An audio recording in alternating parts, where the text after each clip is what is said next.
Budget को समझने के लिए कुछ ऐसे बजटरी टर्म हैं जो हमें समझना है, जैसे कैपिटल रिसिप्ट क्या होता है, कैपिटल एक्सपेंडिचर क्या होता है ना, या फिर हम जो कैपिटल एक्सपेंस करते हैं उसमें हम कहते हैं कि हम इंटरेस्ट पेमेंट में हम देंगे पैसा, एक्सटर्नल बोरोइंग में हम देंगे। तो ये क्या है, एक्सटर्नल बोरोइंग क्या है, रिसिप्ट क्या है, कैपिटल क्या है, तो ये सारी बात आपको इस वीडियो में, इस ग्राफ में, इस आपके यूट्यूब के इस प्लेटफॉर्म पे, इस आइकन में आपको समझ में आ जाएगा कि ये बेसिकली ये जो दायरा है ये क्या है। If you are new on the channel, do like, share and subscribe so that per day आपके लिए जो वीडियो आती है उसमें कुछ ना कुछ बातें ऐसी जरूर आती है जो आपके डेवलपमेंट और आपके एग्जाम्सन के पर्पस के लिए बहुत इंपॉर्टेंट है। चले देखते हैं आपके इस बजट के रिसिप्ट और इस बजट के एक्सपेंडिचर से जुड़ी हुई इंपॉर्टेंट फैक्ट। नेक्स्ट, आप इस जो ग्राफ है उस ग्राफ को देखेंगे तो आपको ये दिखेगा कि बजट के दो संसाधन है आपके पैसे के उगाही का, क्योंकि पैसे तो चाहिए, रेवेन्यू तो चाहिए। तो रेवेन्यू दो तरीके से आती है, एक रेवेन्यू रिसिप्ट होता है और एक होता है कैपिटल रिसिप्ट। रिसिप्ट जब बोलूंगा इसका मतलब है इनकम। तो गवर्नमेंट की जो इनकम होगी वो दो तरीके से, एक रेवेन्यू से होगी जिसको हम टैक्सेस बोलते हैं, और दूसरा कैपिटल रिसिप्ट के थ्रू होगी, जो बात करेंगे हम कि क्या होता है। अगर रेवेन्यू रिसिप्ट से हम पैसे अर्न कर रहे हैं तो वहां पर रेवेन्यू एक्सपेंडिचर भी होगा। तो आप जब देखेंगे रेवेन्यू रिसिप्ट को, तो उस रेवेन्यू रिसिप्ट के अंदर हम दो रेवेन्यू हमने बनाया है। एक को हम बोलते हैं डायरेक्ट टैक्स है, दूसरे को हम बोलते हैं इनडायरेक्ट टैक्स है।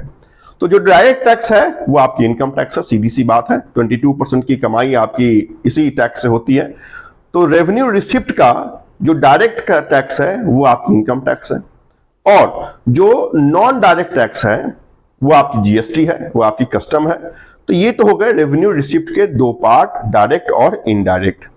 अभी आप ये भी जाने कि नॉन टैक्स रेवेन्यू जो है, एक तो हो गया टैक्स रेवेन्यू, दूसरा हो गया नॉन टैक्स रेवेन्यू। तो ये जो रेवेन्यू है वो कहां से आता है? ये आता है आपकी बेसिकली जो पब्लिक सेक्टर यूनिट्स हैं उनके डिविडेंड के थ्रू। उनका जो प्रॉफिट होता है उसमें से गवर्नमेंट को हिस्सा मिलता है, तो डिविडेंड के थ्रू, और इंटरेस्ट अर्न फ्रॉम स्टेट। तो ये नॉन टैक्स रेवेन्यू है।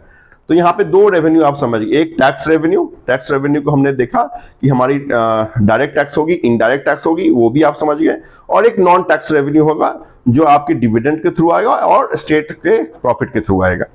अभी अगर रेवेन्यू रिसिप्ट है तो रेवेन्यू एक्सपेंडिचर भी होगा, और रेवेन्यू एक्सपेंडिचर के अंदर हम उस एक्सपेंडिचर को इंक्लूड करते हैं जिसमें आपके स्टेट को ग्रांट दिया जाता है फाइनेंस कमीशन के हवाले से, इंटरेस्ट पेमेंट किया जाता है, जो भी एक्सटर्नल कमर्शियल बोरिंग से हमने इंटरेस्ट लिया है, क्योंकि गवर्नमेंट ऑफ इंडिया का बहुत सारा जो पैसा है वो आपके इंटरेस्ट पेमेंट में जाता है ना, क्योंकि गवर्नमेंट ने उधार लिया हुआ है किसी ऑर्गेनाइजेशन से, है ना, देश के बाहर या देश के अंदर भी बहुत सारे ऑर्गेनाइजेशन से गवर्नमेंट ने जो लिया हुआ है उसके एवज में जो गवर्नमेंट पे करती है, that is called interest payment, और this interest payment is a part of revenue expenditure.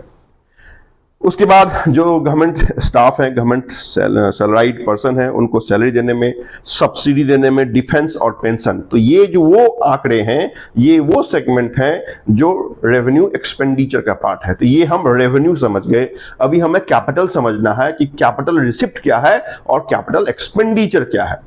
देखिए, जब कैपिटल रिसिप्ट को आप देखेंगे तो आपको ये मालूम चलेगा कि जो एक्सटर्नल बोरोइंग है, इसी एक्सटर्नल बोरोइंग की बात करते हैं कि गवर्नमेंट ने संभवतः किसी आरबीआई से लिया या किसी नाबार्ड से लिया, तो बहुत सारे ऐसे इंटरनल ऑर्गेनाइजेशन है, इंडिया की ऑर्गेनाइजेशन है जो गवर्नमेंट को लेंड करती है ना, और कुछ ऐसे ऑर्गेनाइजेशन है जहां पे जैसे आईबीआरडी से अगर आपके इंडिया को किसी कंडीशन में लोन मिले हैं तो उसका इंटरेस्ट पेमेंट।